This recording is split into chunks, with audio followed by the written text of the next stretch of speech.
Greater Noida में भी इंदौर जैसा मामला सामने आया। डेल्टा क्षेत्र में प्राधिकरण की लापरवाही से लोगों के घरों में पीने के पानी की सप्लाई में सीवर मिला गंदा पानी आ रहा है। हालात इतने गंभीर हो गए हैं कि दूषित पानी पीने से अब तक 8 लोग बीमार होकर अस्पताल पहुंच गए। आरोप है कि 3 दिन तक लगातार शिकायत करने के बावजूद जिम्मेदार विभाग ने कोई ध्यान नहीं दिया, जिससे लोगों की सेहत के साथ खिलवाड़ हुआ। स्थानीय लोगों के मुताबिक पिछले 3 दिनों से नलों से जो पानी आ रहा था उसमें तेज बदबू थी और उसका रंग भी सामान्य नहीं था। कई घरों में पानी मटमैला और काला नजर आया। शुरुआत में लोगों ने समझा कि शायद लाइन की सफाई का असर होगा, लेकिन जब बदबू बढ़ती गई और पानी पीने के बाद लोगों की तबीयत बिगड़ने लगी, तब स्थिति की गंभीरता सामने आई। ग्रेटर नोएडा के डेल्टा क्षेत्र के रहने वाले कई लोगों को उल्टी दस्त, पेट दर्द और बुखार की शिकायत हुई। अब तक 8 लोगों को अस्पताल में भर्ती कराया गया है, जिसमें बुजुर्ग और बच्चे भी शामिल हैं। डॉक्टर्स का कहना है कि ये मामला साफ तौर पर दूषित पानी से फैले संक्रमण का है। कुछ मरीजों को ड्रिप तक चढ़ानी पड़ी, जबकि कई लोग निजी अस्पताल में इलाज कराने को मजबूर हुए।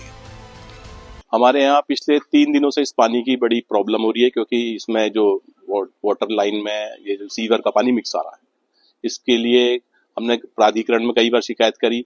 पहले भी हुआ था, ये पिछले 1.5 महीने से लगभग एफ ब्लॉक में कुछ लोग थे, वो 15-16 लगभग बीमार लोग वो एडमिट रहे हैं, 15-15 दिन में आए हैं वापस हॉस्पिटल से। अब प्राधिकरण से आपने कहा क्या सुनवाई हुई अभी तक? प्राधिकरण से करा तो आज एसएम साहब आज आए थे, लेकिन हमें कुछ उसका रिजल्ट अभी तक दिखाई दिया नहीं, क्योंकि वो कह रहे हैं यहाँ से खोद के देख लो, कोई ट्रेन देख लो, तो कोई अभी तक कुछ ऐसी उपयुक्त कार्रवाई नहीं हुई। स्थानीय निवासियों का आरोप है कि जैसे ही नलों से गंदा पानी आना शुरू हुआ, उन्होंने ग्रेटर नोएडा प्राधिकरण और जल विभाग में शिकायत दी थी। फोन और लिखित शिकायत और स्थानीय अधिकारियों को जानकारी देने के बावजूद 3 दिन तक कोई कार्रवाई नहीं हुई। अधिकारियों की चुप्पी के चलते लोग मजबूरन वही दूषित पानी इस्तेमाल करते रहे। क्या परेशानी हो रही है? मुझे दिक्कत है, ये हमारे यहाँ जो सीवर में जो मिक्स पानी आ रहा सप्लाई का, इससे बहुत परेशानी है। बच्चों की तबीयत खराब हो रही है, वोमिटिंग है, पेट दर्द है, बुखार है। अब समस्या ये है कि अभी तक इन्हें पता ही नहीं चल रहा। आ तो रहे हैं टेस्ट करने के लिए, देखने के लिए आ रहे हैं कहाँ से, कई दिन हो गए, पर अभी इसकी कोई सॉल्व नहीं हुआ है पानी का। कितने दिन से परेशानी है? अभी कम से कम 15 दिन से परेशानी है। स्थानीय लोगों और जानकारों का मानना है कि सीवर लाइन और पेयजल लाइन के पास होने के कारण कहीं न कहीं पाइपलाइन में लीकेज हुआ। इस वजह से सीवर का गंदा पानी सप्लाई लाइन में मिल गया।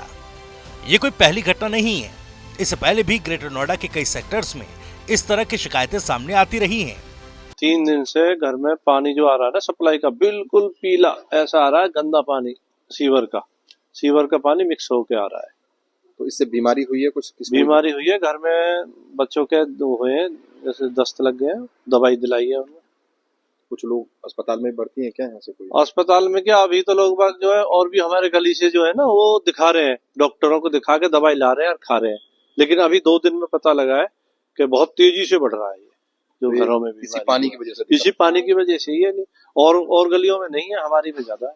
तो ये प्रशासन या प्राधिकरण की तरफ से कोई यहाँ पे कार्य कराया जा रहा है? कोई शिकायत की आपने? आए थे आज सुपरवाइजर आए थे, उन्होंने लाइन वाइन 2-4 जगह से खुदाई करके देखा है। इस पूरे मामले ने एक बार फिर ग्रेटर नोएडा प्राधिकरण की कार्यप्रणाली पर सवाल खड़े कर दिए। करोड़ों रुपए के मेंटेनेंस बजट के बावजूद बुनियादी सुविधाओं की हालत खराब है। स्थानीय लोगों का कहना है कि अधिकारी सिर्फ कागजों में काम दिखाते हैं, जमीनी हकीकत इससे बिल्कुल अलग है। घटना के बाद इलाके में दहशत का माहौल है।